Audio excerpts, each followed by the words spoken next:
신조, 예배모범, 소요리 문답 이렇게 세 과목 순서대로 1번, 3번, 6번 강의죠.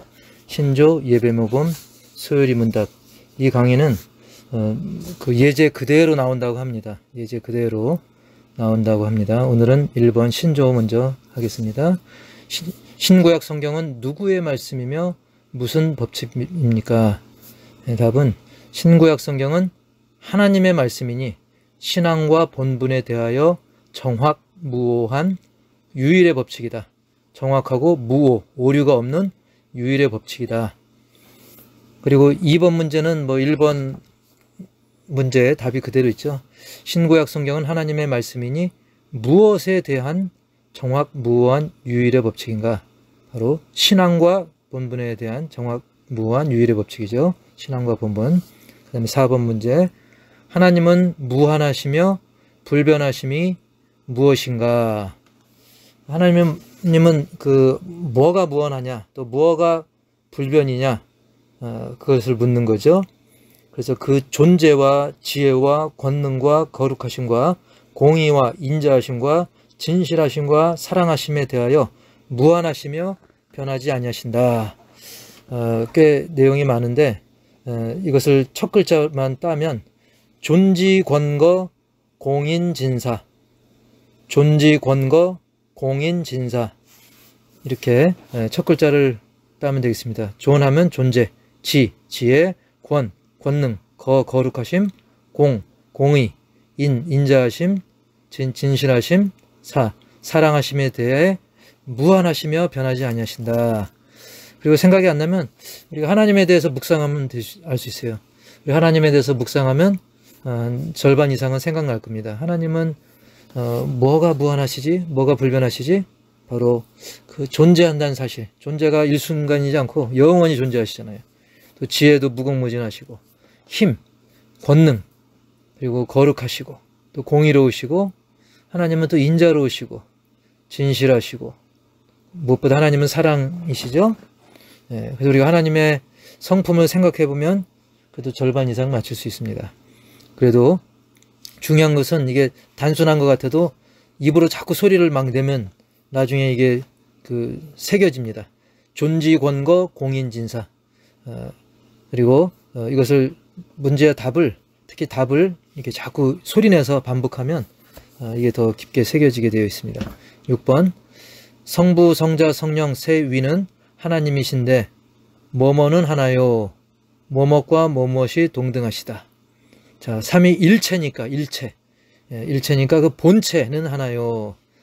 이 삼위일체에 관한 질문입니다. 6번 문제가. 그래서 성부, 성자, 성령 세 위는 하나님이신데 뭐가 하나냐? 바로 본체는 하나요. 권능과 영광이 동등하시다. 사실 이게 4번 문제에도 보면 권능이 나오죠. 어쨌든 권능과 영광이 동등하십니다. 삼위일체는 성부나 성자나 성령 세 분 다 본체는 하나지만 영광과 권능과 영광은 동등하십니다.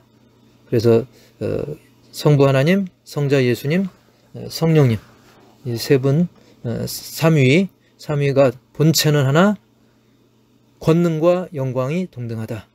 이건 가로 열기로 나옵니다. 이건 그대로 가로 열기로. 그 다음에 9번. 그리고 앞으로 나오는 가로 문제는 또 가로 그대로 나와요. 이제 글자 수가 적기 때문에 유리하죠. 그 다음에 9번. 하나님의 영원한 아들이 참 사람이 되사 그 후로 한 위에 특수한 두 성품이 있어 영원토록 참 뭐뭐뭐이시요 참 뭐뭐이시다. 바로 예수님에 대한 내용이죠. 예수님은 두 성품이 있죠. 바로 참 하나님, 참 사람. 답이 하나님, 사람이 되겠습니다. 10번. 예수 그리스도는 죄인을 대신하여 하나님의 법을 완전히 복종하시고 몸을 들여 참되고 온전한 제물이 되사 하나님의 땡땡을 만족하게 하시며 사람으로 하여금 하나님과 뭐뭐하게 하셨다. 바로 예수님이 죽으신 것은 바로 하나님의 공의. 답이 공의죠. 하나님의 공의 뭡니까? 죄를 지으면 죽는 겁니다. 근데 그렇게 되면 우리는 다 죽어야죠.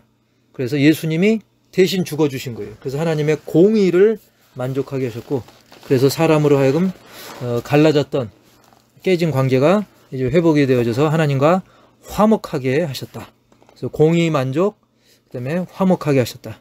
답은 공의, 화목, 괄호 안에 쓰시면 되는 거고요. 11번, 성령께서 은혜의 직분을 행하실 때 은혜 베푸시는 방도, 방도는 방법입니다. 하나님이 은혜를 어떤 방법으로 베푸시는가, 즉 우리가 은혜를 어떻게 하면 은혜를 받나, 그걸 생각하면 도움이 됩니다. 빨간 글씨는 제 설명입니다. 그래서 하나님이 은혜 베푸시는 방도, 방편, 방법은 특별히 세 가지, 무엇과 무엇과 무엇이다, 세 가지인데 바로 성경 말씀과 성례와 기도이다. 예. 우리가 일단 말씀과 기도, 즉 성경 말씀과 기도는 잘 알죠. 그 사이에 성례, 성례식, 우리가 세례 받거나 또 성찬식 하거나 이런 걸 성례식 할 때 또 하나님의 은혜가 임하죠. 그래서 우리가 상식적으로 성경 말씀, 기도는 잘 알고 있습니다. 그 사이에다가 성례만 하나 넣으면 됩니다. 그래서 성경 말씀, 성례, 기도, 그 가운데 하나님의 은혜가 임하죠. 성령으로. 20번 문제는 성부와 성자로부터 오신 성령의 역사에 대하여 간단히 기록하라. 이 내용이 꽤 긴데 바로 이게 좀 빨간 글씨는 이제 설명하는 겁니다. 바로 성령의 역사를 통해서 우리 인생이 하나님의 구원에 참여하게 되는 것이고, 그래서 우리가 성령의 역사로 죄의 비참함을 깨닫게 됩니다. 그래서 성령 받으면 막 눈물을 흘리면서 죄를 깨닫고 회개하게 되죠.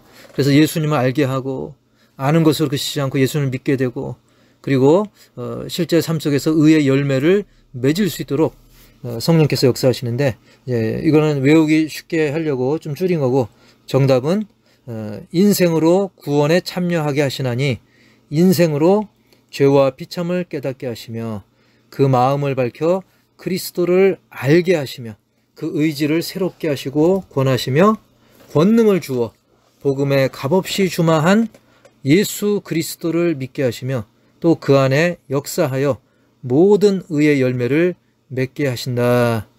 다소 길지만 이것은 뭐 문제를 그대로 알려주고 그대로 답이 나온다고 알려준 거기 때문에 좀 수고스러워도 좀 반복해서 좀 외우셔야 되겠습니다. 그래서 우리의 인생들로 구원에 참여하게 해주시죠. 성령 받으면 우리가 인생으로 구원하게 참여하게 하셔서 인생으로 죄와 비참을 깨닫게 하시고 그 마음을 밝혀 그리스도를 알게 하시며 그 의지를 새롭게 하시며 권하시며 권능을 주어 복음에 값없이 주마한 예수 그리스도를 믿게 하시며 또 그 안에서 역사하여 모든 의의 열매를 맺게 하신다. 정 어려우면 저 빨간 글씨라도 쓰시면 그래도 절반 이상 맞게 해주시고, 감사한 것은 60점만 맞아도 됩니다.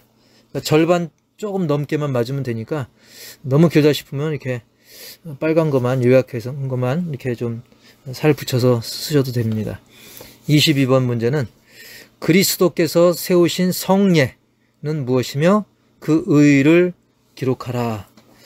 크게 두 가지죠. 성례식 하면 세례와 성찬이 있습니다.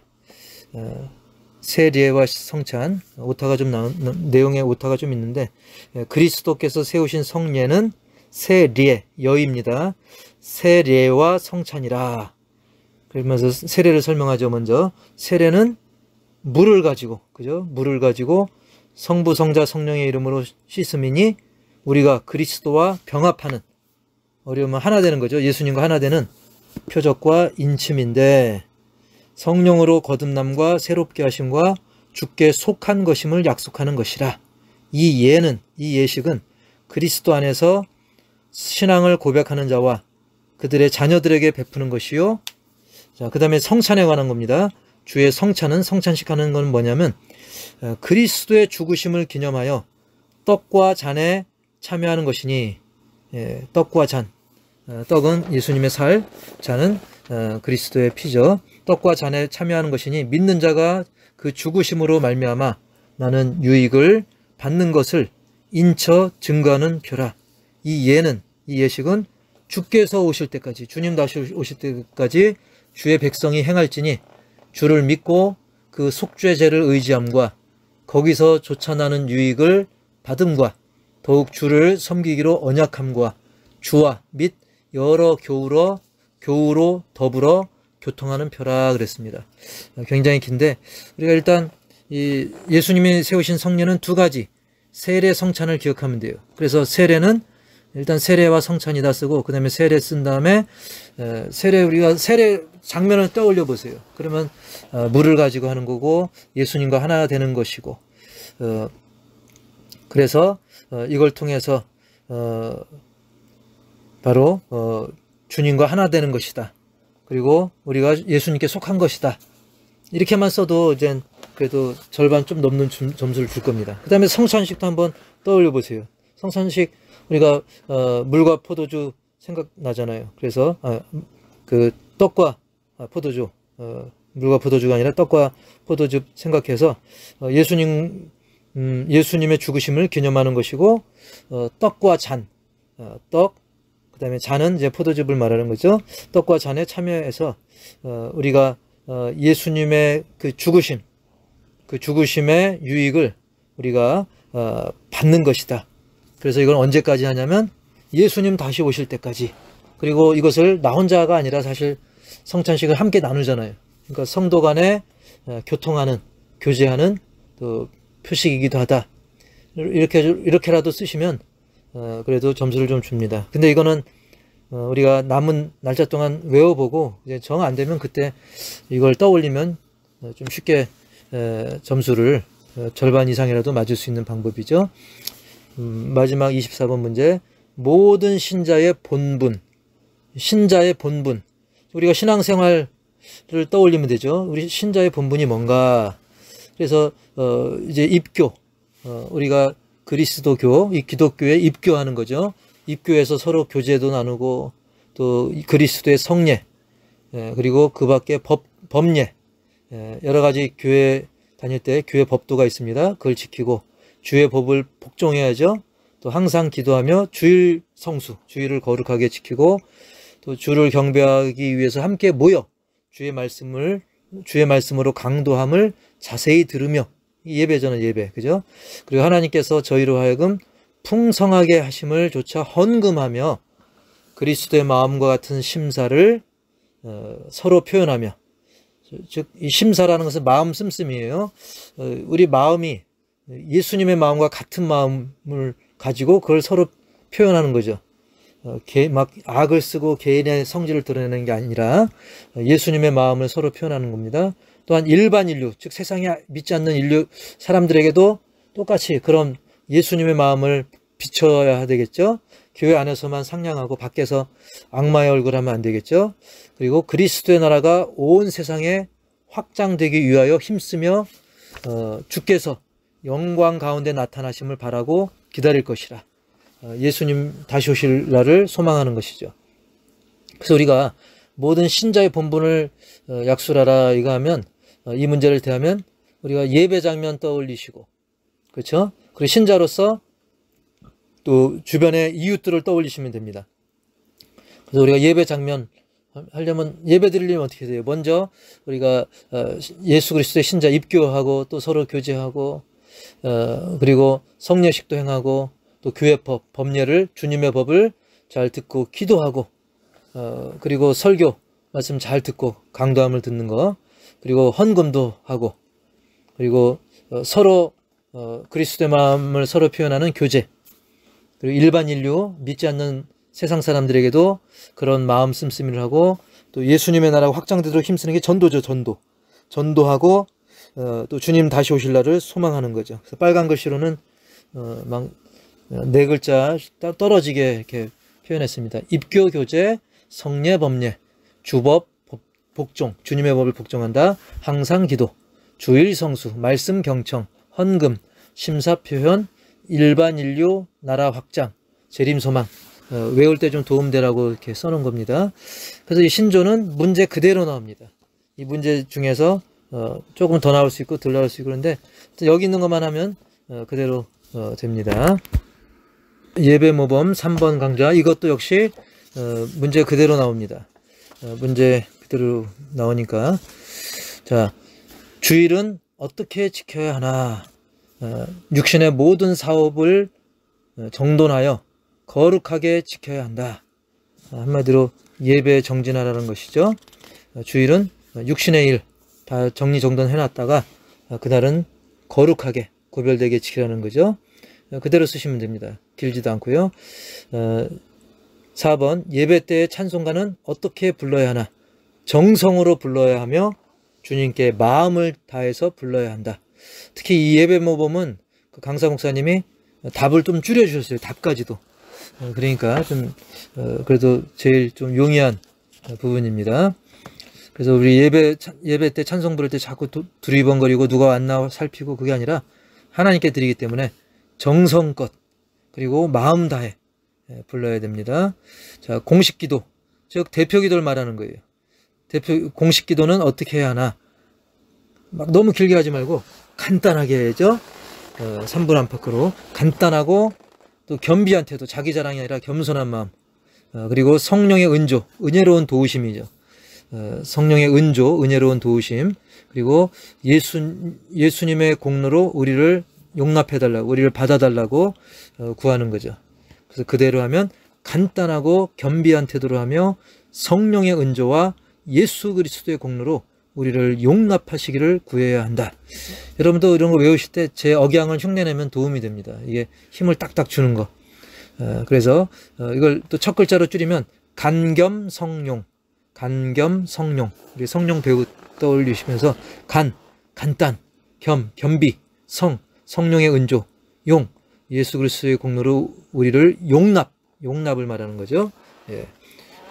그래서 공식 기도는 간단하고 겸비한 태도로 하며 성령의 은조와 예수 그리스도의 공로로 우리를 용납하시기를 구해야 된다. 자, 이 공식 기도의 순서가 있습니다. 공식 기도 순서는 감자, 간도예 이렇게 첫 글자를 좀 줄였습니다.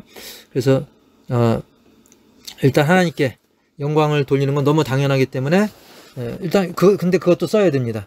하나님께 영광을 먼저 돌리고 그리고 나서 우리가 감자 캔다 생각하고 감사, 그 다음에 자복, 간구, 그 다음에 도고는 뭐 세상에서는 보통 중보기도라는 표현을 쓰는데 원래는 도고입니다. 그래서 나 말고 다른 사람을 위해서 기도하는 게 도고죠. 다른 사람 또 다른 단체, 그 선교지라든지 그게 도고입니다. 중보기도라는 표현을 쓰는데 성경적 용어는 도고입니다. 그리고 마무리로 예수님의 이름으로 기도하는 거죠. 어떤 곳에서는 누가 기도하고 예수님의 이름으로 기도 안 하고 이상으로 기도를 마쳤습니다 해가지고 부끄러움을 당했다고 하는데 기도는 항상 예수님의 이름으로 마무리합니다. 그래서 그 하나님께 영광을 돌린 그것까지 포함하면 하감자 간도예, 그래서 하나님께 영광 돌림, 감사, 자복, 간구, 도고, 예수님의 이름으로 한다. 11번 세례는 누구만이 베풀 수 있는가? 세례는 하나님의 사역자로 부름받은 목사가 베풀 수 있다. 하나님의 사역자로 부르심을 받은 목사가 베풀 수 있다. 우리가 세례는 누가 베풉니까? 보통 목사님이 베풀죠. 그래서 일단은 목사가 베풀 수 있다 해놓고 앞에다가 근데 목사님은 누굽니까? 누가 불렀어요? 하나님의 사역자로 부르셨죠. 그래서 하나님의 사역자로 부르심을 받은 목사가 베풀 수 있다. 그 다음에 13번 어떤 자가 성찬에 참여할 수 없는가 합니다. 성찬식에 아무나 다 성찬 받지 않죠. 그래서 제가 여러분 성찬식 할 때 항상 멘트 하죠. 그런 멘트. 세례 받은 자만 이렇게 할 수 있다라고 제가 하지 않습니까? 그래서 이걸 여기 또 그 외에도 여러 가지가 있는데 외우기 위해서 교리, 교회, 세수 이렇게 하면 됩니다. 그래서 교리를 깨닫지 못한 자. 그러니까 세례의 의미도 성찬의 의미도 모르는 교리도 모르는 사람한테 아무한테나 줄 수 없죠. 그리고 교회를 부끄럽게 하는 자. 뭐 큰 잘못을 저지르고 회개하지 않고 교회를 막 먹칠하는 사람. 그 다음에 아직 세례 못 받은 분. 이것은 뭐 잘못한 건 아니고 아직 때가 안 돼서 세례 못 받은 사람도 있을 수 있죠. 그 다음에 수찬정지라고 하는 그런 수찬정지란 말 뜻 자체가 성찬을 받지 못하는 그런 벌을 받은 사람이 있어요. 큰 잘못을 해서 그런 벌을 받은 사람을 수찬정지자라고 합니다. 그 사람도 못 받습니다. 그래서 교리를 깨닫지 못한 자, 교회를 부끄럽게 하는 자, 세례받지 못한 자, 수찬정지를 당한 자. 그래서 이걸 줄이면 교리, 교회, 세, 수 이렇게 하면 외우기 좋습니다. 교리, 그 다음에 교회에서 세수한다. 이렇게 하면 외우는 데 도움이 되고요. 19번 가정예배는 어떻게 드리는 것이 좋은가? 일단 가정예배에서 중요한 것은 출석, 모여야 예배하죠. 그래서 출석하는 것이고, 그 다음에 온 가족 말씀 교육하는 게 중요합니다. 그래서 정답은 인도자는 모든 권속은 뭐냐면 이렇게 가정의 식구들을 말하는 거예요. 모든 권속으로 하여금 참여하게 하여 불참하는 일이 없도록 하고, 같은 말이죠. 참여한다는 것은 불참 안 하는 게 참여죠. 그래서 인도자는 모든 권속으로 하여금 참여하게 하고, 그 다음에 참여를 생각하고 참여의 반대는 불참이죠. 그래서 불참하는 일이 없도록 하고 성경 말씀으로 그 자녀와 집사람을 가르쳐야 한다. 이렇게 하면 되겠습니다. 그 다음에 22번 무기책벌의 목적은 무엇인가? 무기책벌의 목적은 성령의 그 감동하심으로 회개함을 얻도록 한다. 즉 무기책벌은 그 기한이 안정해져 있는 벌인데 그만큼 좀 센 벌이긴 하죠. 근데 그게 뭐냐면 그 사람 망치려고 하는 게 아니라 그 기간에 좀 깨닫고 회개하기 위해서죠. 근데 회개도 성령의 감동이 있어야 회개하는 거죠. 그냥 머리로만이 아니라 뭔가 분한 마음, 그리고 억울한 마음, 뭔가 오해 그런 것이 있다 할지라도 오랜 기간 그 성령의 감동하심으로 회개함을 얻도록, 그래서 그 사람이 용서받고 새 출발할 수 있도록 하는 게 목적입니다. 우리가 자녀들에게 벌 주는 목적도 잘 되기 위함이죠. 그래서 무기책벌의 목적은 성령의 감동하심으로 회개함을 얻도록 한다. 그 다음에 헌금하는 일, 27번 헌금하는 일을 배양하는 목적은, 배양한다는 것은 자꾸 이렇게 권면하는 거죠. 고취시키는 거죠. 그 이유는 뭐냐면 결국은 교회 재정이 튼튼해져서 그걸 가지고 더 많은 선교를 하기 위해서인 것이죠. 그래서 그래서 이제 뭐 목회자가 그러려면 또 목사님이 말씀을 잘 전해야 되니까 목사님 사례비 주는 이유도 다 그거에 관계되는 거예요. 그러니까 최종 목적은 뭐 어떤 구제나 선교나 여러 많은 일들이 있지만 그걸 딱 줄여서 얘기하면 복음 전파입니다. 그래서 복음을 천하 만민에게 전파하기 위하여. 그게 답이죠. 헌금을 자꾸 장려하는, 배양하는 목적은 복음을 천하 만민에게 전파하기 위하여. 마지막 문제 30번 교회 각 기관에서 수납하는 헌금액은 어디에 보고하여 인가를 얻어야 하나? 각 교회의 헌금은 뭐 노회에 보고하는 게 아니라 각 교회에 속한 당회에 보고하면 되는 겁니다. 두 글자 쓰면 돼요. 그냥 당회. 이상입니다. 6. 소요리 문답. 이것도 문제 답 그대로 나온다고 했습니다. 몇 문제 안 됩니다. 자, 1번 사람의 제일 되는 목적과 성경적 근거라고 했는데 답이 우리가 사람이 태어나서 자라는 목적은 바로 하나님을 영화롭게 하는, 즉 하나님께 영광 돌리는 삶, 그리고 영원토록 하나님을 즐거워하는, 즉 하나님 때문에 즐거워하는 것이죠. 그리고 이 소요리 문답은 또 괄호 문제가 나올 수 있어요. 괄호 문제가. 그러니까 이걸 좀 반복해서 좀 인이 배기도록 해야 됩니다. 그래서 예를 들면 하나님을 가로롭게 하는 거, 그럼 영화라고 쓰면 돼요. 또 영원토록 그를 가로 놓으면 즐거워하는 것이다. 즐거워, 이런 식으로 나올 수 있습니다. 근데 이게 양이 많지 않습니다. 예제가 6개밖에 안 돼요. 이 6개 그대로 나온다고 했습니다. 그래서 하나님을 영화롭게 하는 것과 영원토록 그를 즐거워하는 것이다. 이걸 좀 반복하면 이 가로에 글씨를 넣을 수가 있어요. 하나님의 신격에 몇 위가 계시는가? 하나님의 신격에 벌써 문제의 답이 조금 있죠. 하나님의 신격에 이건 문제 그대로 있고요. 몇이니까 3위. 3위가 계시니 성부와 성자와 성령이신데 이 3위는 하나님이시다. 본체는 하나요. 권능과 영광은 동등이시다. 자, 본체는 하나, 권능과 영광은 동등. 이것이 삼위일체의 의미인 것이죠. 자, 4번 하나님의 예정은 무엇인가? 하나님의 예정은 그 뜻대로 하신 영원한 결정이신데, 그러니까 막무가내가 아니라 하나님의 뜻대로 하신 영원한 결정이라는 거죠. 이로 말미암아 자기의 영광을 위하여 모든 되어가는 일을 미리 결정하신 것이다. 예, 좀 외워두셔야 됩니다. 이게 혹시 가로가 중간에 단어가 나올 수 있는데 반복해서 읽으면 생각이 나는데 안 그러면 갑자기 또 생각이 안 날 수 있어요. 하나님의 예정은 제가 힘을 주어 읽죠. 그러니까 읽으실 때 힘을 주어 읽으면 도움이 됩니다. 하나님의 예정은 그 뜻대로 하신 영원한 결정이신데 이로 말미암아 자기의 영광을 위하여 모든 되어가는 일을 미리 결정하신 것이다. 예, 예정, 결정, 영광, 뭐 이런 말이 좀 중요하죠. 그리고 이건 영원한 결정입니다. 그 다음에 6번 사람이 타락한 지위에서 비참한 것은 무엇인가? 즉 죄를 지은 사람이 그 타락의 결과로 참 뭐가 비참하냐? 바로 하나님과 끊어진 거죠. 모든 인류가 타락함을 인하여 하나님과 교제가 끊어지고 또 그의 진노와 저주 아래 있어서 생전에 우리가 살아생전에 모든 비참함과 사망과 영원한 지옥의 벌을 받게 되었다.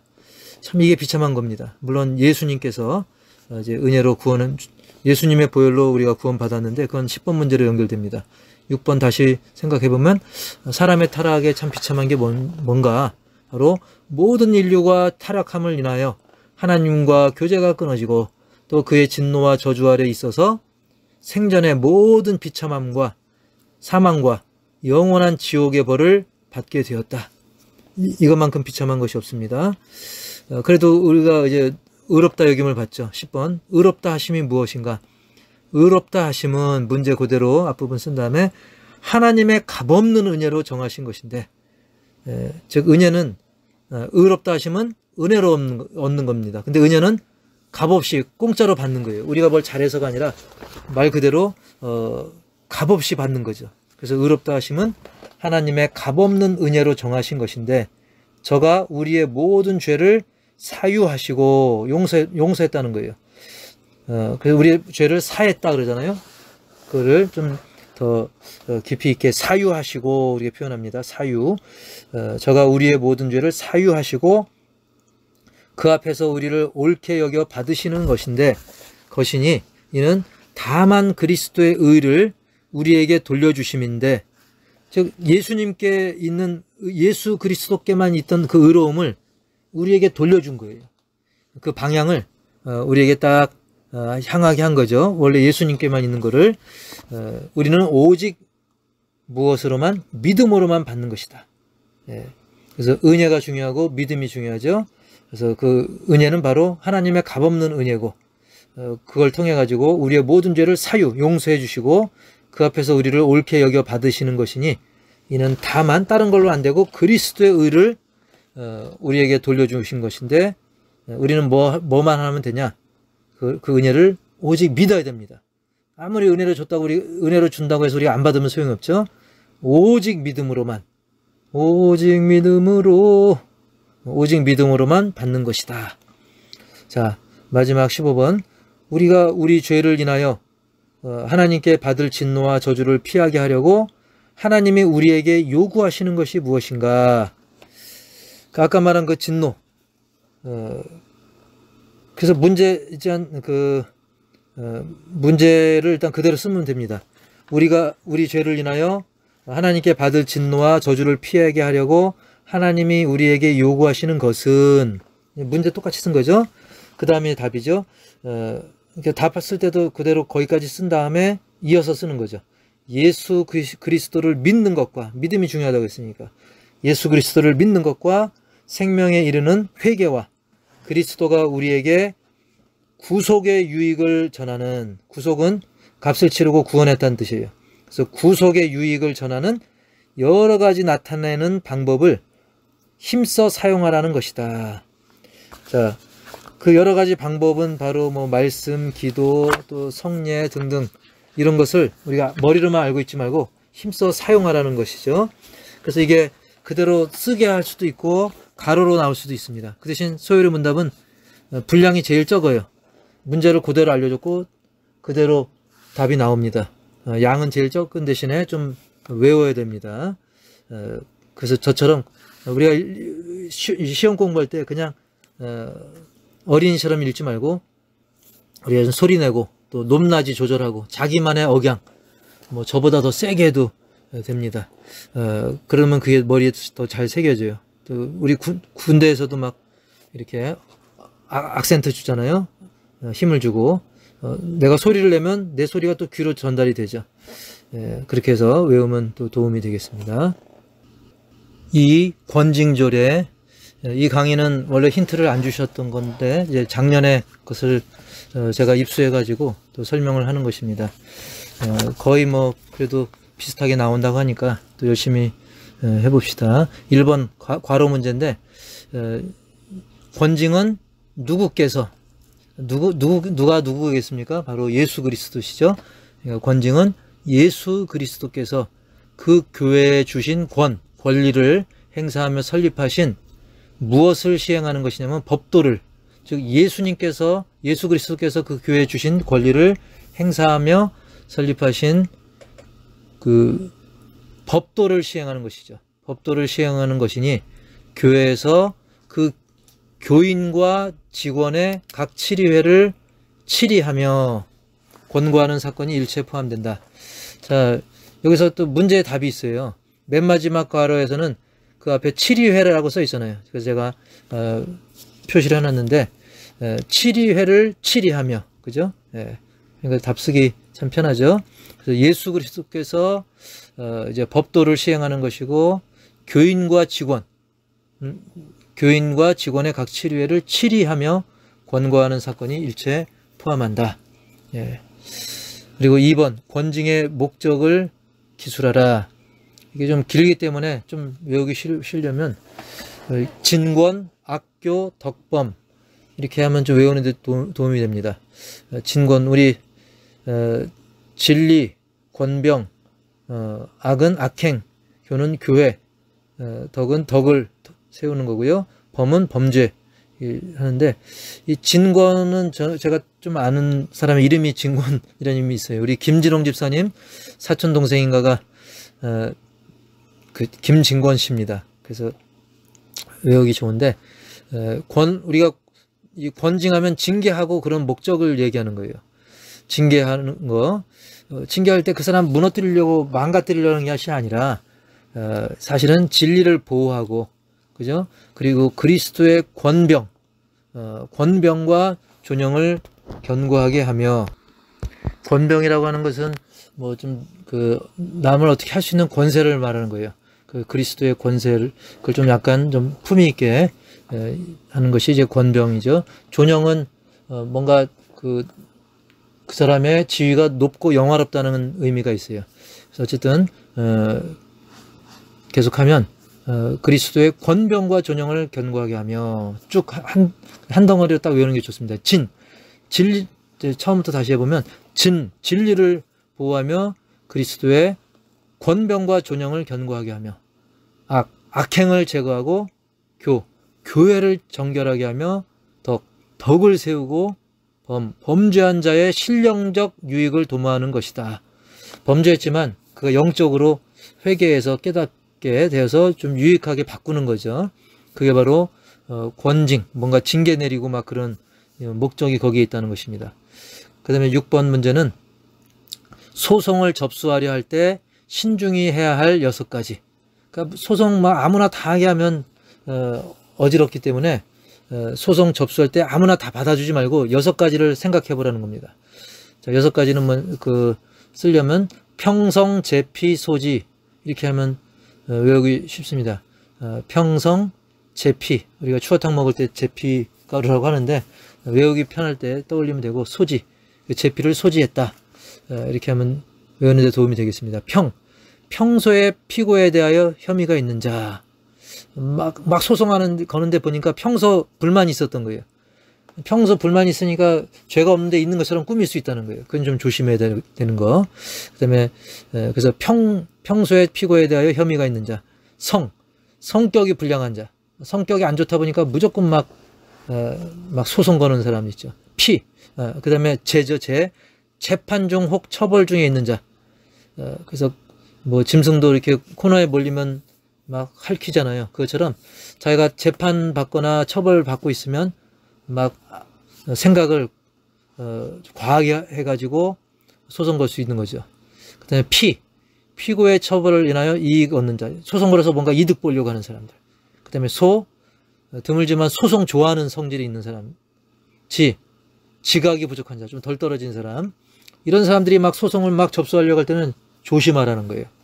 그래서 평소, 성격, 재판, 피고, 소송, 지각. 첫 글자 좀 생각하면서 평성재피소지. 그래서 이렇게 하면서 좀 외우시고요. 7번 고소장과 죄증 설명서에 기록해야 할 것은 우리가 뭐 육하원칙 막 그런 거 따지지 않습니까? 그것처럼 고소장에 너무 막연하게 하지 말고 꼭 기록해야 될 것이 뭐냐면 범죄의 증거를 상세히 기록하고 그 다음에 범죄 날짜, 그 다음에 처소는 장소입니다. 어느 장소에서 저질렀다. 정형, 여러 가지 정황을 얘기하는 거죠. 그 형태. 그래서 정형과 각조에 대한 증인의 성명.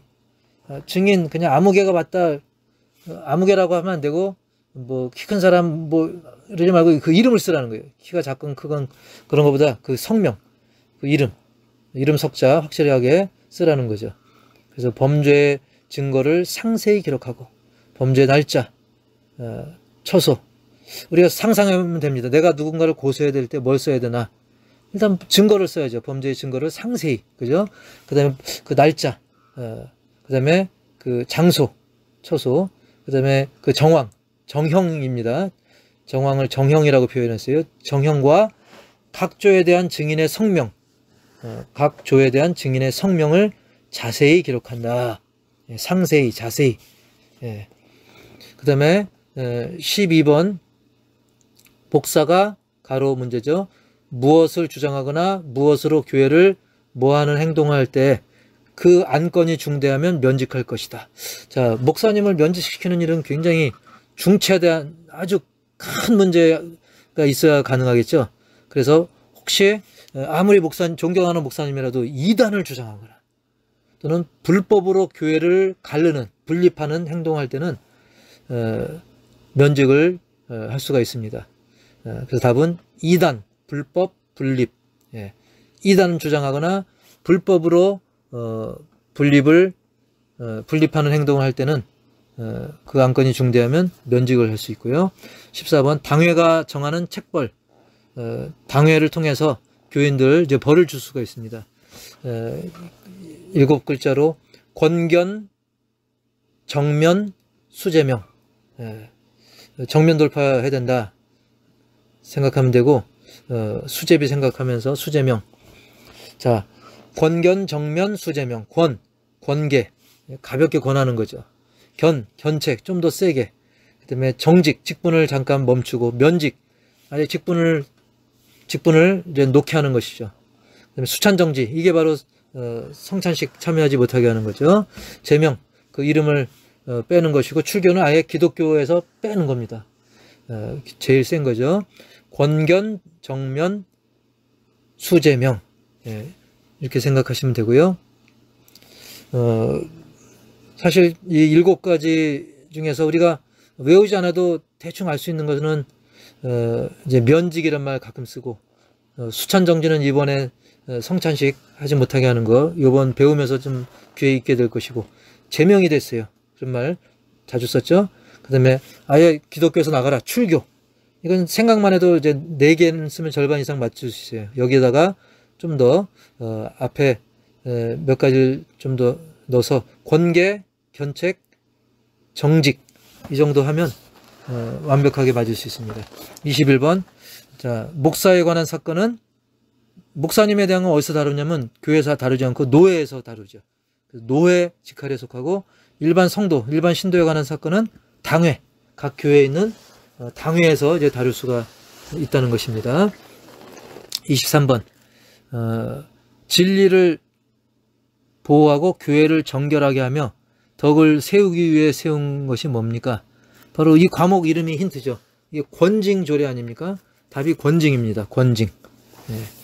24번. 7위회가 회집하면 회장이 먼저 그 이유를 공포하고 신중히 처리하기를 선언하고 낭독하는 것은, 자, 오타가 있는데 선언하고 낭독하는 거.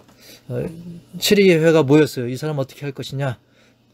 그러려면 이제 그 이유, 그 다음에 정중히 처리하기를 해야 되는데 뭘 낭독하냐면 고소장과 죄증 설명서를 낭독합니다.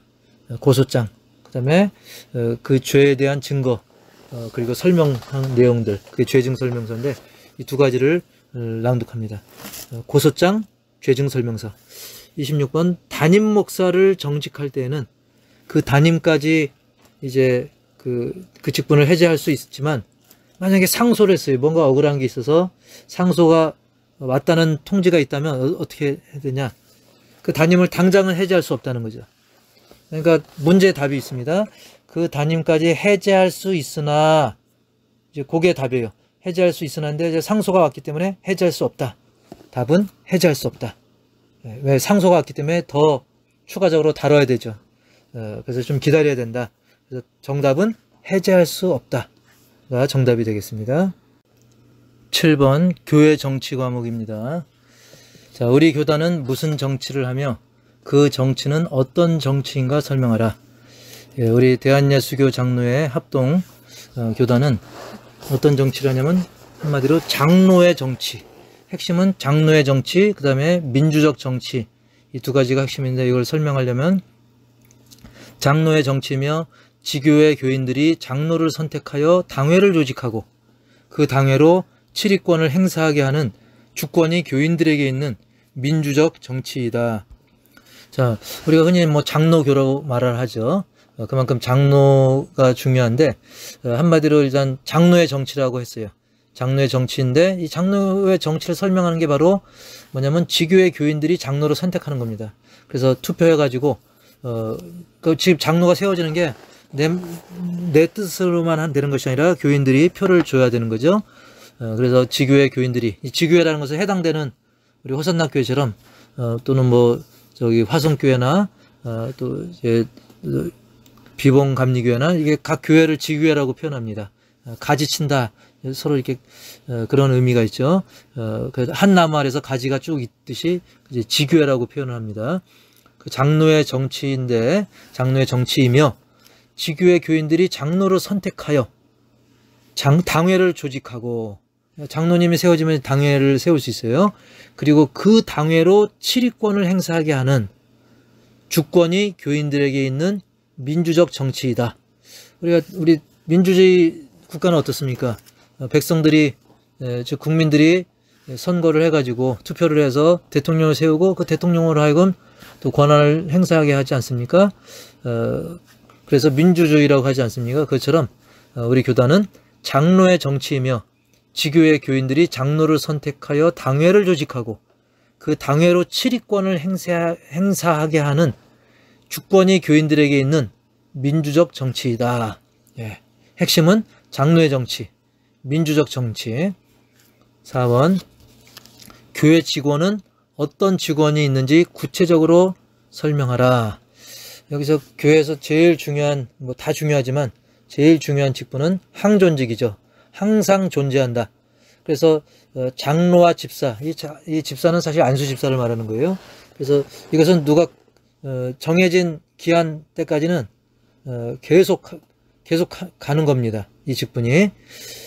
그래서 장로는 항존직은 장로와 집사인데 그 중에서도 장로는 둘로 나뉩니다. 장로는 두 반이 있으니 강도와 치리를 겸한 목사가 있고, 즉 목사도 장로의 종류입니다. 원래는 법적으로 따지면. 근데, 여러분 같은 장로님은 이제 치리만 맡는 거예요. 행정적인 그런 부분만 맡는 거고, 목사는 설교도 맡고, 이 강도는 설교하는 거거든요. 치리, 여러 행정적인 것도 같이 겸해서 맡는 것입니다. 그래서 그걸 설명하는 겁니다. 다시 설명드리면, 그 항존직에는 장로와 집사가 있는데, 그 중에 장로는 두 반이 있으니, 강로와 치리를 겸한 목사가 있고, 치리만 하는 자를 장로라 일컫나니 이는 교인의 대표이다. 여러분 장로님들은 교인의 대표적인 성격이 있어요. 왜냐하면 교인들이 투표로 그 권한을 일임했기 때문에 그게 항존직입니다.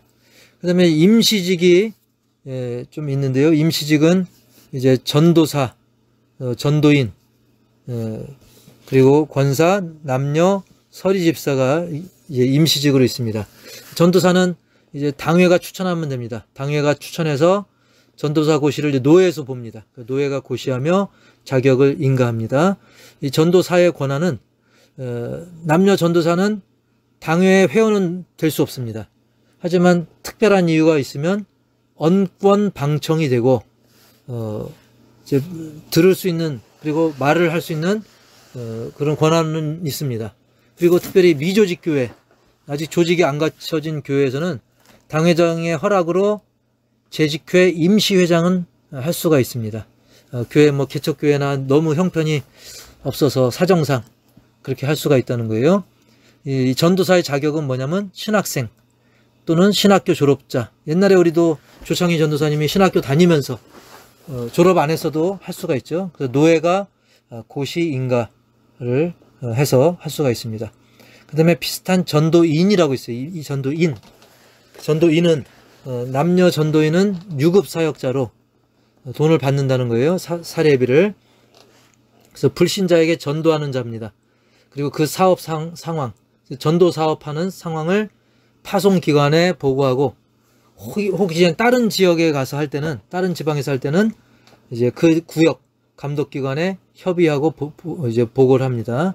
그 다음에 권사가 있습니다. 여자 신도 중에 만 45세 이상 된 입교인으로 무흠하고 단연간 교회에 봉사하고 공동의회에서 투표하여 3분의 2 이상의 찬성을 얻은 자. 이번에 우리 교회에서도 3분의 2 이상 찬성 얻은 분들을 이렇게 세우기로 투표를 했죠.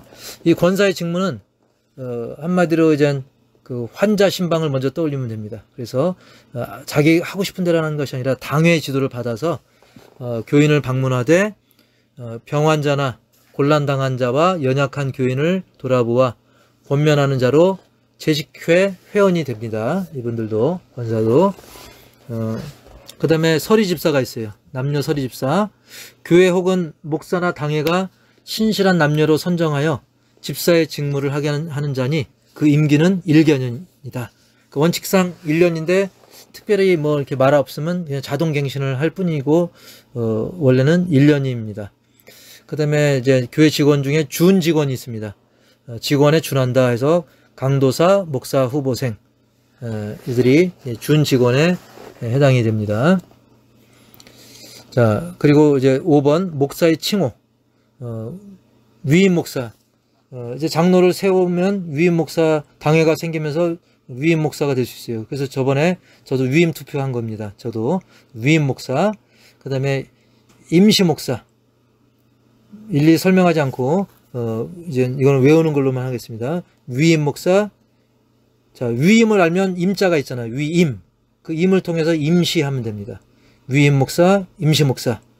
그리고 부목사. 많이 들어봤죠? 부목사. 그 다음에 이제 나이가 많으시게 되면 이제 원로 목사로 세워지고 나이가 또 정년이 다 지나가면 은퇴하죠. 은퇴 목사. 그 다음에 무임 목사가 없습니다. 안수는 받았는데 사역지가 없어서 못하는 거예요. 그래서 무임 목사. 또 이제 전도 목사가 있고요. 우리 대한예수교 총회나 선교부 같은 데에서 일하는 교단 기관 목사가 있어요. 그리고 전쟁 나면 군대 따라가면서 하는 종군 목사가 있고, 그 다음에 교육을 담당한 교육 목사, 그 다음에 선교사. 우리 교단의 선교사님들도 이렇게 목사 안수 받고 하는 겁니다. 그래서 우리가 잘 몰라도 교회 떠올리고 또 기관 떠올리고 또 전쟁터 떠올리고 또 선교사님들 떠올리면 됩니다. 그러면 절반 이상 쓸 수가 있습니다. 위임, 임시, 부, 원로, 은퇴, 무임, 전도, 교단기관, 종군, 교육, 선교 이렇게 생각하시면 쓸 수 있습니다. 7번 위임 목사와 임시 목사에 대하여 설명하라 그랬습니다. 자, 위임 목사는 한 지교회, 우리 호산나교회 같이 하나의 지교회나 하나의 구역, 한 구역의 청빙으로 노회의 위임을 받은 목사니 특별한 이유가 없으면 그 담임한 교회를 만 70세까지 심우한다 그랬습니다. 위임 목사가 본교회를 떠나 1년 이상 결근하게 되면 자동적으로 그 위임이 해제된다. 뭐 안식년도 1년까지입니다. 보통 작은 교회는 뭐 안식월이라고 해서 한 달만 특별 휴가를 주기도 하는데 어쨌든 1년 이상 결근하면 자동적으로 위임 해제됩니다. 그리고 그 기간은 만 70세까지가 가능합니다. 그래서 정식적으로 청빙받아가지고 위임 받은 것이고 특별한 이유 없으면 만 70세까지 하고 혹시라도 1년 이상 결석하면 자동적으로 해제가 됩니다. 그 다음에 임시 목사가 있어요. 임시 목사는 저도 역시 임시 목사였죠. 공동의에서 출석교인 3분의 2 이상의 가결로 청빙을 받으나 그 심무 기간은 1년간이요. 조직교회에서는 위임 목사를 청함이 원칙이나 부득이한 형편이면 다시 공동의회에서 3분의 2의 가결로 계속 심우 청원하면 1년간 더 허락할 수 있다. 단 미조직교회에서 임시목사 심우 연기를 청원할 때는 공동의회의 3분의 2 가결로 당회장이 노회에 청원한다. 다소 좀 복잡한데 3분의 2가 3번 나옵니다. 처음에 공동의회에서 출석교인 3분의 2 이상 가결로 청빙을 받는다고 했습니다. 그래서 그 심의기간은 1년. 그래서 조직교회에서는 위임 목사를 청원하는 것이 원칙인데 부득이한 형편이면 다시 공동의회에서 3분의 2의 가결로 계속 심의 청원하면 1년간 더 허락할 수 있습니다. 단 아직 조직이 안 갖춰진 미조직교회에서 임시목사 심의 연기를 청원할 때는 공동의회 3분의 2 가결로 당회장이 노회에 청원한다. 복잡하지만 좀 반복하는 수밖에 없고요. 당회 성수를 설명하라. 성수란 말이 그 숫자를 이룰 수 있다는 거예요. 그래서 회의에 필요한 수가 얼마냐, 그래야 당회 회의를 할 수 있다는 거예요. 그래서 9번 문제 답은 당회에 혹시 장로가 2명 있으면 장로 1명과 목사의 출석으로 성수가 되죠. 3분의 2가 되니까 목사님 1명, 당회 장로 2명, 3명 중에 2명이니까 가능한 거예요. 그래서 근데 혹시 장로가 3명 이상인 교회다 그러면 장로가 과반수 이상이 모여야 돼요. 그리고 목사 1명은 또 반드시 있어야 되죠. 그래서 장로 과반수와 목사 1인이 출석해야 성수가 되고, 만약에 장로님 한 분밖에 없는 교회, 그래서 그럴 경우는 모든 당회의를 우리가 행할 수 있죠. 다만 그 장로 7위 문제나, 즉 그 장로님에 대해서 7위를 해야 될 문제가 있거나 또 다른 사건이 있는데 장로가 반대하면 답이 안 나오죠. 왜냐면 목사님 1명, 장로님 1명, 딱 2명밖에 없는 작은 교회라는 이 경우는 표결 처리하기가 어렵습니다. 그 장로에 해당된 문제가 있을 수 있고, 또 그 장로가 무조건 반대만 하면 문제가 해결이 안 될 수 있어요. 그럴 때는 노회에 보고를 하는 거죠. 그래서 노회에 도움을 요청하는 거죠.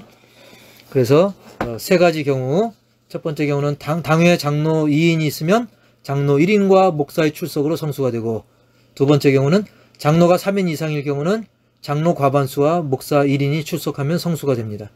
근데 장로가 딱 1명밖에 없는 경우는 모든 당회의를 하긴 하는데 그 장로 7위 문제나 다른 사건에 있어 그 장로가 반대할 때는 노회에 보고하여 처리하면 됩니다. 그 다음에 10번 당회가 하는 일이 뭡니까? 그거죠. 당회의 직무. 이것은 이제 첫 글자로 외우면 신입, 예임, 우리가 신입생이 오면 아니오가 없고 예만 해야 된다. 예임. 이렇게 외우는 거예요. 첫 글자 외우기 위해서. 그 다음에 헌권령. 헌법 생각해서 헌권령. 그 다음에 기노청. 기상청이 아니고 기노청. 이렇게 신입, 예임, 헌권령, 기노청 이렇게 첫 글자로 좀 외워보시면 도움이 됩니다. 그래서 교회의 신앙과 행위를 총괄하고 교인의 입회와 탈퇴, 예배의 성례와 예배의 성례를 거행하는 거죠. 예배의 성례를 거행. 오타가 났네요. 예배의 성례를 거행한다. 예배와로 하는 게 낫겠습니다. 예배와 성례를 거행하고, 그 다음에 장로와 집사의 임직, 그 다음에 각항 헌금. 헌금의 종류가 많기 때문에 각항이라고 쓴 거예요. 각항 헌금 수집하는 일을 주장하고, 권징하는 일, 그 다음에 실영적 유익을 도모하며 각 기관을 감독하고 노회의 총대를 파송하며, 즉 장로님이 많으면 그 중에 대표를 이제 총대라고 합니다. 장로님들이 다 가는 게 아니라 장로 숫자가 더 되면 그 장로 중에 대표자를 총대라고 얘기하는 거예요. 그래서 노회의 총대를 파송하며 청원과 보고하는 일을 한다. 이게 당회가 하는 일입니다. 그래서 좀 외우시고 이 첫 글자를 좀 외워두면 이제 생각이 안 날 때 도움이 됩니다. 그래서 이제 목사님과 장로님이 모여서 회의하는 게 당회인데, 그 당회를 통해서 뭘 결정하냐? 바로 교인의 신앙과 행위를 총괄하고 교인의 입회와 탈퇴, 예배와 성례를 거행하고 장로와 집사의 임직, 각항 헌금 수집하는 일을 주장, 권징하는 일, 실영적 유익을 도모하며 각 기관을 감독하고 노회의 총대를 파송하며 청원과 보고하는 일을 한다. 그 다음에 11번 노회의 조직을 설명하시오. 자, 노회가 어떻게 조직되느냐? 바로 노회는 일정 지방 안에 있는 모든 목사, 즉 어느 특정 지역 안에 있는 모든 목사님들이 노회 회원이 됩니다. 그리고 각 당회에서 아까 총대 얘기했죠? 총대를 보내는데 기준이 있어요. 세례교인 200명이 안 되면 한 명만 보냅니다. 우리 호산나교도 200명이 안 되기 때문에 성도가 한 명만 보냅니다. 장로 중에서. 그 다음에 200명에서 500명 사이, 200명 이상 500명 미만일 때는 2명 보낼 수 있을 거예요. 500명이 넘는다 그러면 3명, 그 다음에 1000명 이상은 4명까지 파송하는 장로로 조직을 하죠. 단 이 노회는, 한 개 노회는 당회가 21개 이상이 있어야 돼요. 21당회 이상을 요한다. 이것이 중요하죠. 21당회 이상. 그래서 표를 참조하시면 도움이 됩니다. 200명 미만은 1인 장로 파송이, 200에서 500 미만은 2명, 500 미만이면 3명, 1000 이상이면 4명.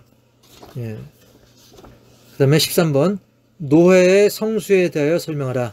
즉 노회를 열었을 때 숫자가 얼만큼 이상 모여야 노회를 열 수 있냐 그거예요.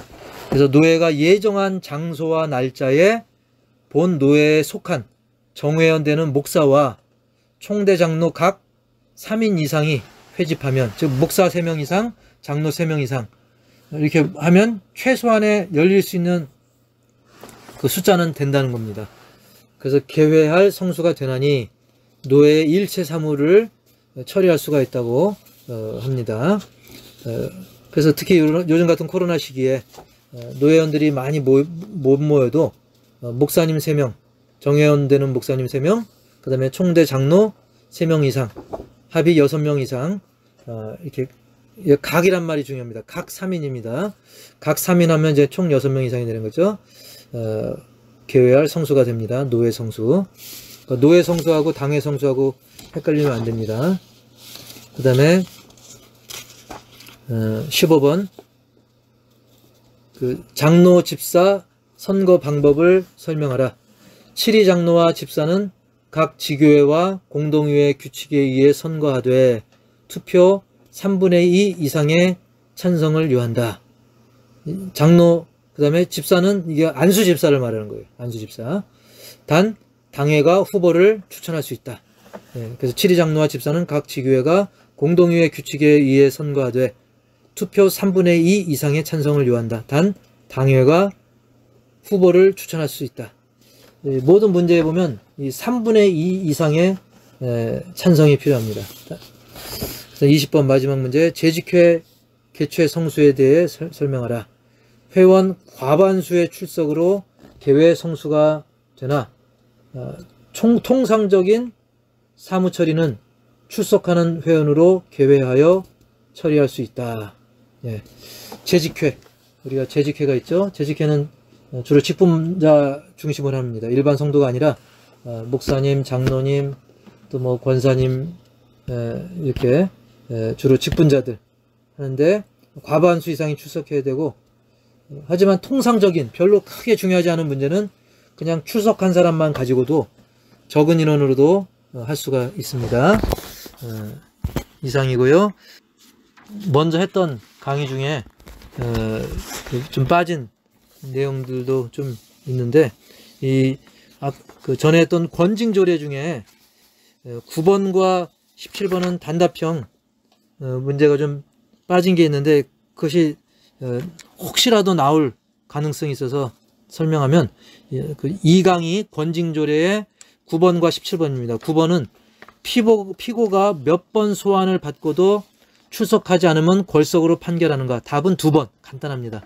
답이 2번이에요. 그러니까 피고가 2번 소환받고도 출석 안 하면 골석으로 판결합니다. 그래서 답이 2글자예요. 2번. 그 다음에 권징조례 17번은 이런 문제가 있어요. 노예 재판국의 성수는 국원 3분의 2의 출석으로 하되 반수 이상이 뭐가 되어야 하는가. 답은 목사. 2글자입니다. 목사. 과반수가 목사가 되어야 된다. 이거는 이미 지나간 문제인데, 이것은 그 예상 문제로 주진 않았지만 그냥 중요하다라고 얘기했기 때문에 혹시라도 기습적으로 나올 수 있어요.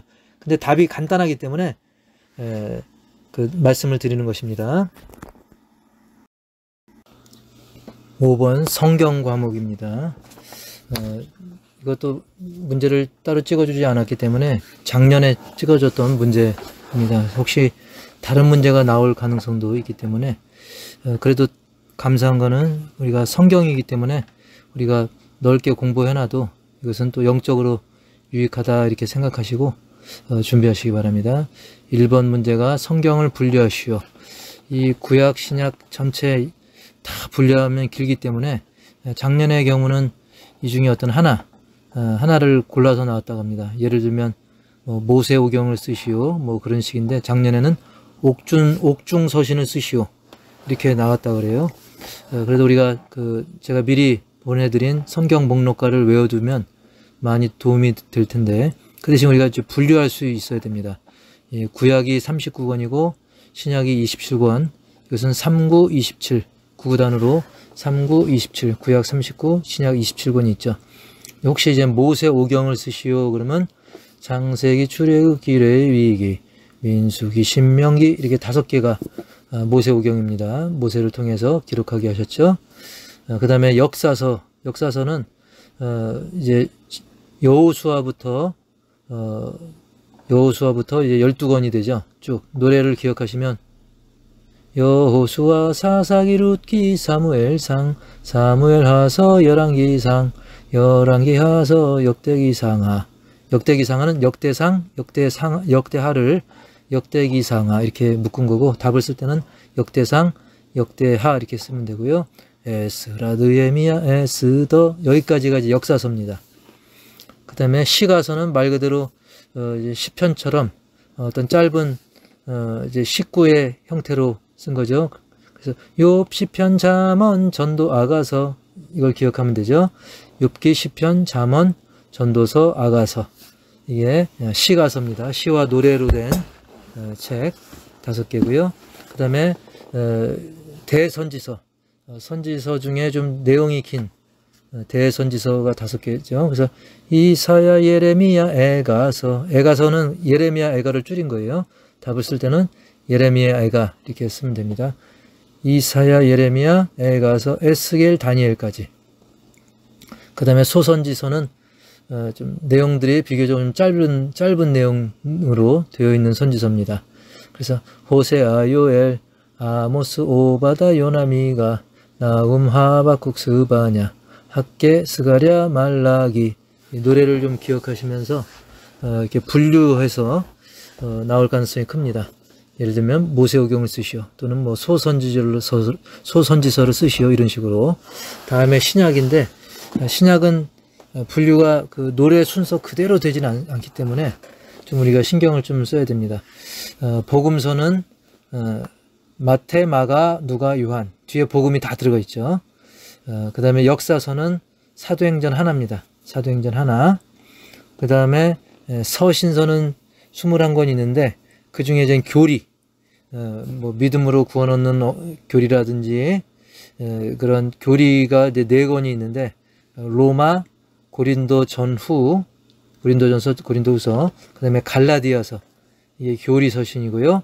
옥중 서신은 이제 사도 바울이 감옥에서 쓴 거예요. 제가 외울 때는 에빌, 골빌 그렇게 외웠었어요. 에빌, 골빌, 에베소, 빌립보, 골로새, 빌레몬. 빌이 2개인데 하나는 빌립보고 하나는 빌레몬이죠. 그 다음에 목회서신. 목회서신 하면 우리가 디모데 목사님을 기억하면 돼요. 디모데 목사님을 기억해서 디모데전서, 디모데후서, 그리고 디도서가 있습니다. 디도 다 D로 시작하죠. 그 디모데 전후, 디도. 답은 풀어서 쓰시면 되고요. 디모데전서, 디모데후서, 디도서. 그 다음에 일반 서신. 일반 서신은 데살로니가 교회를 생각하면 됩니다. 그래서 데살로니가 전서, 데살로니가 후서. 그 다음에 공동서신. 공동서신은 히브리, 야고보, 베드로 전후, 요한 1, 2, 3, 유다서, 이렇게 하면 되겠습니다. 히브리, 야고보, 베드로는 전서, 후서가 다 있죠. 그래서 베드로 전서, 베드로 후서, 요한 1, 2, 3서는 풀어서 요한 1서, 요한 2서, 요한 3서. 그 다음에 유다서. 그리고 마지막에 예언서가 있죠. 예언서, 예언의 말씀. 쉽죠. 이건 요한계시록, 예언의 말씀입니다. 그 다음에 3번은 제가 안 써드렸는데, 3번은 강의 중에 좀 강조를 많이 하셔서 이것도 외워두면 좋습니다. 그래서 교재에 보면 3번이 나와 있는데, 3번 문제는 성경의 저자는 몇 명이며 몇 년간 기록되었나. 간단하게 총 34명, 그 다음에 연도는 1600년, 답은 34명 1600년, 그리고 가로하고 원 저자는 하나님이시다. 이것까지 쓰면 더 완벽합니다. 그러니까 성경의 저자는 34명이며 1600년 기록되었다. 그리고 가로 열고 원 저자는 하나님. 그렇죠? 하나님이 34명의 사람을 사용한 거고 실제 저자는 하나님이죠. 그래서 가로 열고 원 저자는 하나님이, 가로 닫고 이렇게 하시면 더 좋습니다. 그 다음에 8번 그 3대 절기와 레이기의 5대 제사를 쓰시오. 3대 절기는 그대로 써야 되죠. 유월절, 맥추절, 수장절. 유월절 어린 양 기억하시고, 맥추절, 맥추감사절 기억하시고, 수장절, 추수한 걸 저장한다 해서 수장절, 이렇게 외우면 됩니다. 유월절, 맥추절, 수장절. 그 다음에 5대 제사. 5대 제사는 번제, 속죄제, 속건제, 화목제, 소제. 순서가 틀려도 되기 때문에 첫 글자로 소화, 속, 건번 이렇게 외우시면 좀 도움이 되겠습니다. 뭔가를 우리가 소화한다. 그래서 소제, 화목제, 하나님과 화목한다. 그 다음에 속죄, 속죄제가 있고, 그 다음에 속건제가 있습니다. 그래서 속건 했는데 속죄제, 속건제, 그 다음에 번제, 태워드리는 번제. 그래서 첫 글자라면 소화, 속, 건번. 5대 제사. 순서는 좀 다르게 써도 상관없습니다. 그 다음에 시편 23편 1절에서 6절. 이것은 목자이신 하나님과 또 양인 나 자신을 떠올리면서, 이거는 뭐 성경 구절 그대로니까 그냥 외우는 수밖에 없어요. 여호와는 나의 목자시니 내게 부족함이 없으리로다. 그가 나를 푸른 풀밭에 누이시며 쉴 만한 물가로 인도하시는도다. 내 영혼을 소생시키시고 자기 이름을 위하여 의의 길로 인도하시는도다. 내가 사망의 음침한 골짜기로 다닐지라도 해를 두려워하지 않을 것은 주께서 나와 함께 하심이라. 주의 지팡이와 막대기가 나를 안위하시나이다. 주께서 내 원수의 목전에서 내게 상을 차려주시고 기름을 내 머리에 부으셨으니 내 잔이 넘치나이다. 내 평생의 선하심과 인자하심이 반드시 나를 따르리니 내가 여호와의 집에 영원히 살리로다. 옛날 성경과 약간 다릅니다. 개역 개정이기 때문에.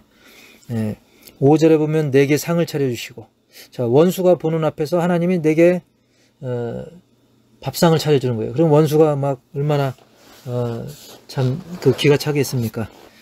원수가 막 미워하고 질투하는데 하나님이 내게 근사한 상을 차려주시니 얼마나 좋은 일이겠습니까?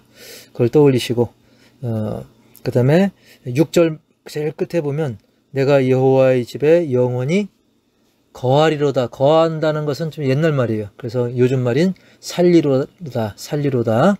그걸로 좀 바뀐 걸 생각하면 되겠습니다. 그 다음에 22번 좀 내용이 많죠. 팔복.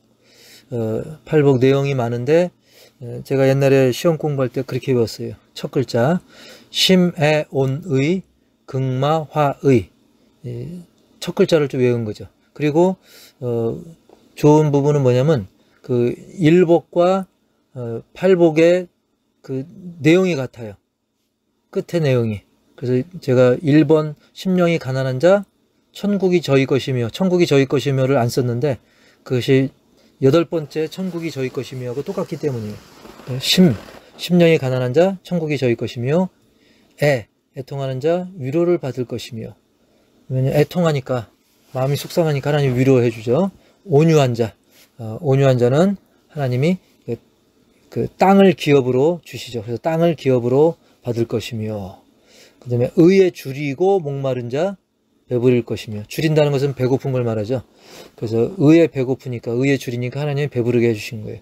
의에 줄이고 목마른 자 배부를 것이며, 극마화의 중에서 심에 온의 극마화의, 5번째 긍은 긍휼히 여기는 자는 긍휼히 여김을 받을 것이며. 내가 남을 긍휼히 여기면 하나님이 우리를 긍휼히 여겨주는 거죠. 마음이 청결한 자 하나님을 볼 것이며. 자, 안경이나 유리가 깨끗해야 보이잖아요. 잘 보이잖아요. 그걸 떠올리시면 됩니다. 마음이 청결한 자 하나님을 볼 것이며, 화평케 하는 자 하나님의 아들이라 일컬음을 받을 것이며.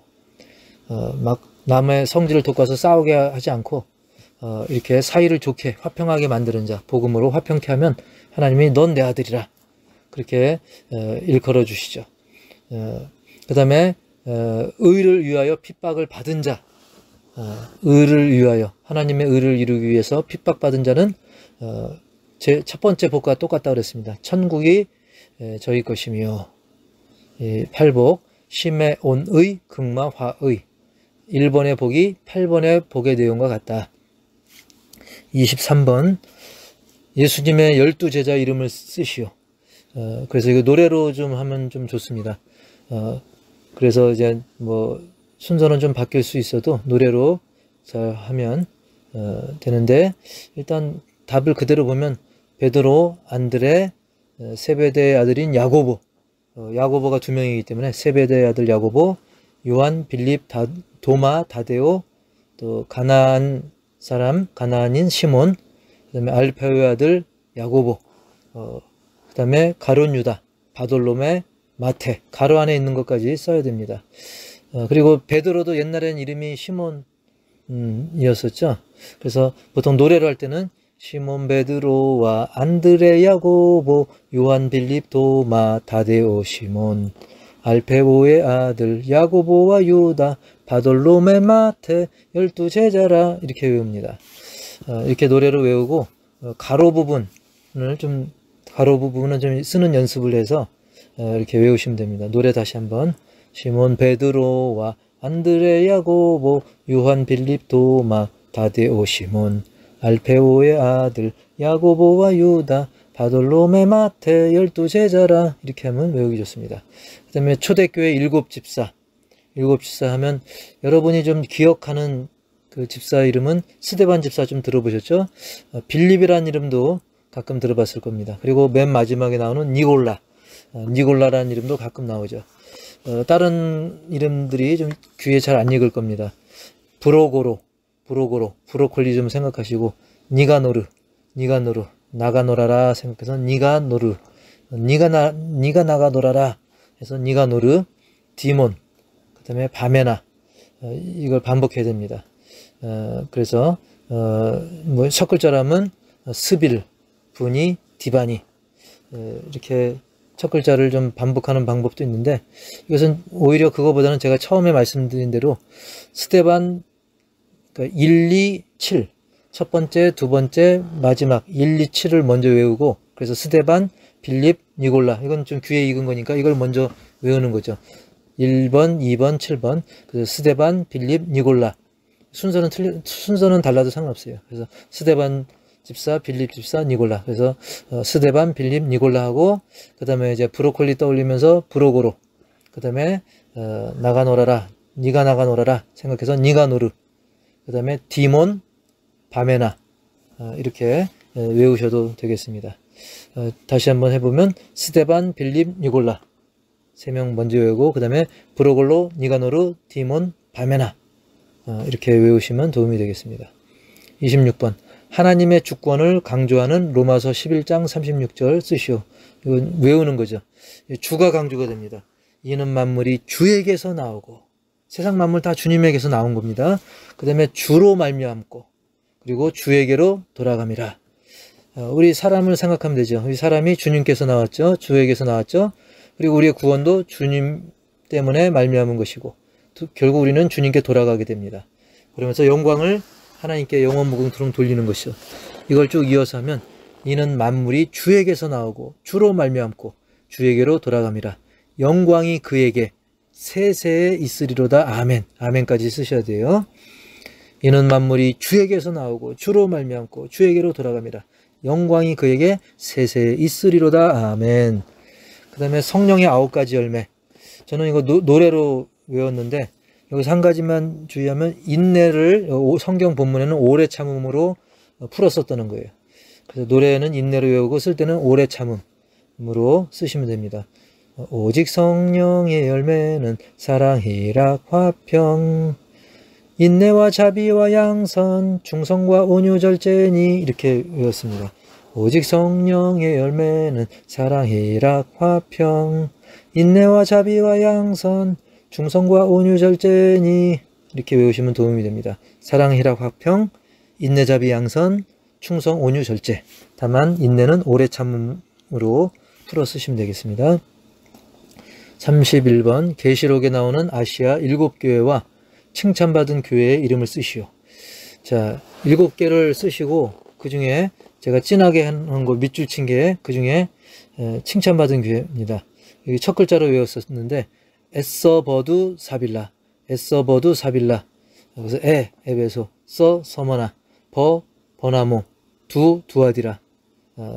그리고 이 네 번째 교회인 두아디라는 또 네 글자예요. 그래서 에베소, 서머나, 버나모, 그 다음에 버나모가 아니라 버가모입니다. 오타가 나왔네요. 버가모. 가나다라 할 때 그래서 버가모. 에베소, 서머나, 버가모. 그 다음에 네 글자, 네 번째니까 네 글자, 두아디라. 그래서 에서버두 되고, 그 다음에 나머지 세 개가 사빌라죠. 사빌라. 에서버두 사빌라. 사대, 빌라델비아, 라오디게아. 그 중에 이제 칭찬받은 교회는 서머나와 빌라델비아입니다. 그래서 외우려면 서머나가 어머나랑 비슷하죠. 어머나, 빌라델비아 칭찬받았네 하면 외우기 좋습니다. 그래서 7개, 에서버두 사빌라, 에서버두 사빌라, 어머나 빌라델비아가 칭찬받았네. 그래서 서머나와 빌라델비아가 칭찬받은 교회죠. 에서버두 사빌라, 에서버두 사빌라. 그 다음에 32번. 예수님께서 니고데모에게 말씀한 거듭남의 방법을 쓰고, 이것이 첫 번째 문제고, 두 번째 문제는 장로 후보로서의 어떤 마음 각오를 간단히 쓰라는데 한 3줄 정도로 쓰면 된다고 하더라고요. 3줄 정도 대략. 일단 거듭남의 비밀, 방법은 바로 물과 성령으로 거듭날 수 있다. 쉽죠? 물과 성령으로 거듭난다. 그 다음에 이제 본인의 마음가짐을 쓰는데, 예를 들면 이번에 장로로 피택이 되었는데, 아직 장로가 된 건 아닙니다. 선택만 받은 거예요. 장로로 피택이 되었는데 생각해보면 참 여러 가지 부족하지만 모든 것이 하나님의 은혜고, 특히 목사님과 많은 성도님들의 기도가 있었기에 이 자리에 오게 되었는데, 앞으로 은혜로 세워지게 되면 교회를 위해서, 또 주님 나라를 위해서 충성하고, 또 목사님 말씀에 순종하고, 또 성도들을 위해 열심히 섬기겠습니다. 이런 식으로 또 본인만의 또 이야기로 이렇게 좀 풀어서 하면 좋겠고요. 그리고 성경 과목이 제일 어렵다고 합니다. 다만 그것은 또 오히려 은혜일 수 있어요. 다른 과목 어려운 것보다 성경이 좀 어려워서 우리가 성경을 많이 좀 외우고, 또 우리가 누가 물어봤을 때 또 장로로서 또 대답할 수 있는 그런 그 성경 지식을 알아야 되지 않겠습니까? 그렇게 내가 성경을 좀 더 이번 기회에 좀 익힌다 생각을 하시고, 또 성경이 변수가 좀 제일 많은 분야입니다. 그래서 여기에 나오지 않은 문제도 그냥 짬날 때 한 번씩 좀 읽어두면 우리가 평소 성경 지식을 쌓는데도 도움이 될 것입니다. 수고하셨습니다. 성경 목록과 구약부터입니다. 창세기, 출애굽기, 레위기, 민수기, 신명기, 여호수아, 사사기, 룻기, 사무엘상, 사무엘하서, 열왕기상, 열왕기하서, 역대기상, 에스라, 느헤미야, 에스더, 욥, 시편, 잠언, 전도, 아가서, 이사야, 예레미야, 에가서, 에스겔, 다니엘, 호세아, 요엘, 아모스, 오바다, 요나, 미가, 나훔, 하박국, 스바냐, 학개, 스가랴, 말라기. 신약 목록과 마태, 마가, 누가, 요한, 사도행전, 로마, 고린도전, 고린도후서, 갈라디아서, 에베소, 빌립보, 골로새, 데살로니가 전후, 디모데 전후, 디도, 빌립,